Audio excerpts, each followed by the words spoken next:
Tichunia ingoma ito Una ML uwe mashaki Aiwe VPC Doja script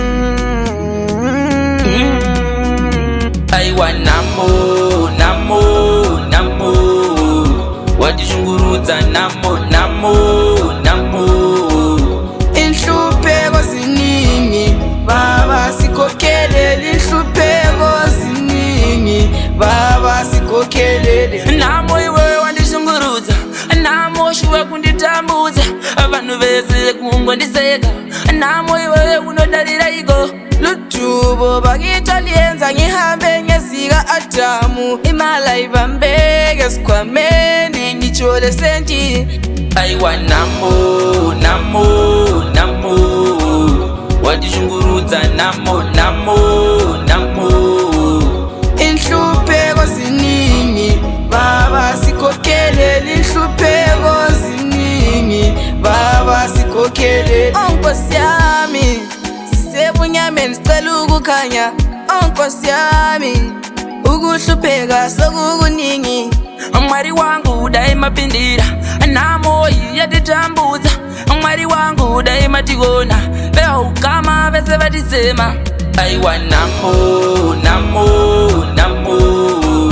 Wadishunguruza namo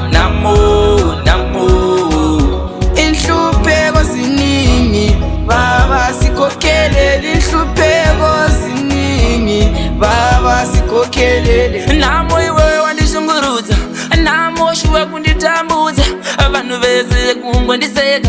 Namo iwe unodalira igo Lutubo bakitha liyenza ngihambe ngesika Adamu imala ibambeke sikhwameni ngijole senti Aiwa namo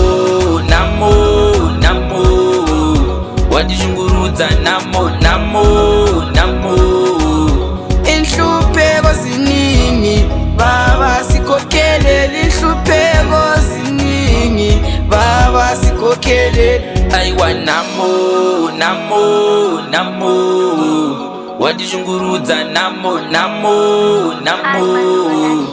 Inhlupeko ziningi baba sikhokelele inhlupeko ziningi baba sikhokelele